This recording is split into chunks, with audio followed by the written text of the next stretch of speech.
और सोने से पहले जरूर सुने श्री कृष्ण के जीवन की गहन सीख दे।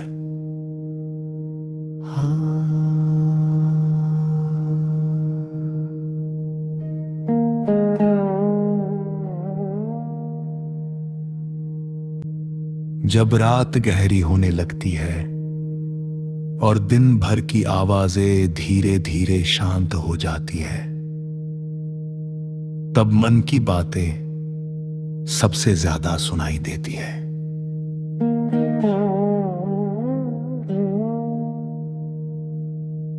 दिन भर की थकान, अधूरी कोशिशें, अनकही पीड़ा, सब कुछ एक साथ दिल में उतर आता है।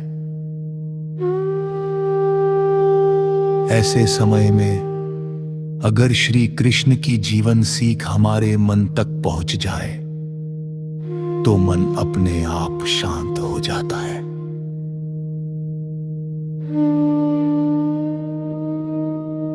श्री कृष्ण हमें ये नहीं सिखाते कि जीवन में दुख नहीं आएगा। वे सिखाते हैं दुख के बीच संतुलन कैसे रखा जाए। कृष्ण का जीवन स्वयं संघर्षों से भरा था। कारागार में जन्म, माता पिता से बिछड़ना, बाल्यकाल से ही संकट। फिर भी कृष्ण ने कभी शिकायत नहीं की। यही पहली सीख है। शिकायत से नहीं, स्वीकार से शांति आती है। हम अक्सर पूछते हैं, मेरे साथ ही ऐसा क्यों हुआ? कृष्ण कहते हैं, क्योंकि तुम सहन कर सकते हो।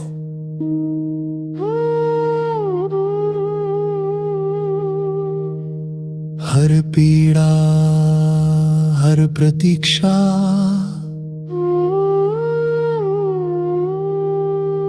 हर असफलता तुम्हें तोड़ने नहीं, तुम्हें गढ़ने आई है।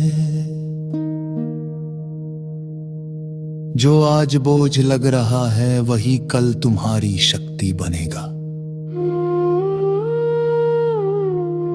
श्री कृष्ण ने कभी किसी को बांधा नहीं, न प्रेम में, न रिश्तों में, न जीवन में। राधा से उनका प्रेम बंधन नहीं था, समर्पण था। यही सीख है, प्रेम करो पर अधिकार मत रखो। जहां अधिकार आता है वहां प्रेम धीमा पड़ जाता है। कृष्ण कहते हैं, जो तुम्हारा है वह तुम्हें ढूंढता हुआ आएगा। इसलिए जो चला गया उसे रोकने की कोशिश मत करो, और जो रुका है उसे डर से मत पकड़ो। ईश्वर का चुनाव हमारे चुनाव से बेहतर होता।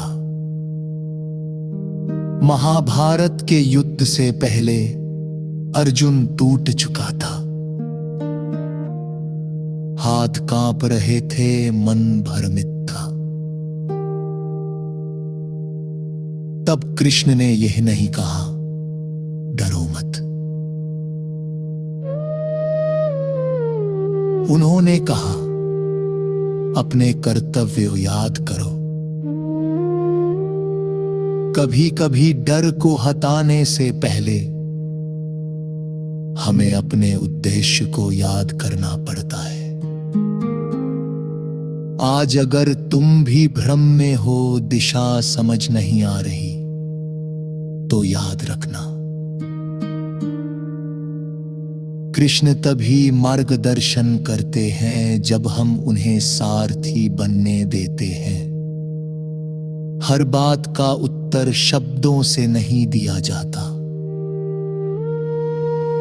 कभी कभी मौन सबसे गहरा उत्तर होता है। जब लोग गलत समझें, आरोप लगाएं तब चुप रहना कमजोरी नहीं, बल्कि आत्मबल होता है। कृष्ण सिखाते हैं,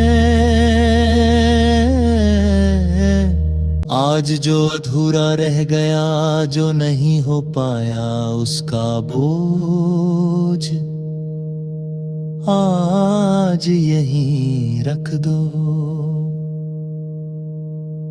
कृष्ण कहते हैं,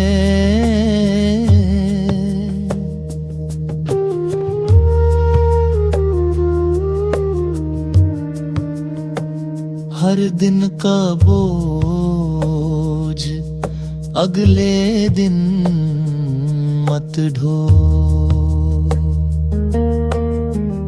नींद सजा नहीं, उपचार है। अब मन ही मन कहो, हे कृष्ण,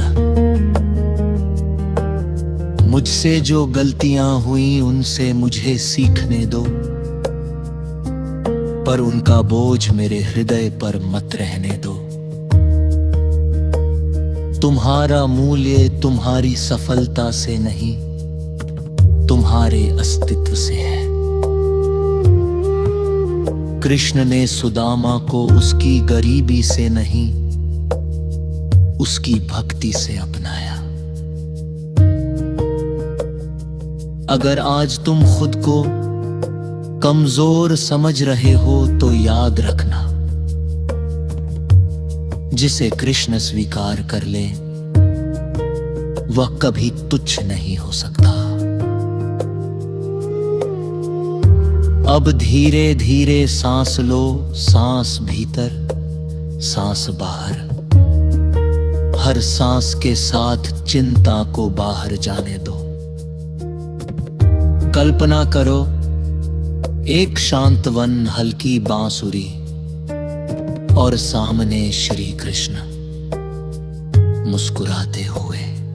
कोई प्रश्न नहीं, कोई अपेक्षा नहीं, सिर्फ शांति।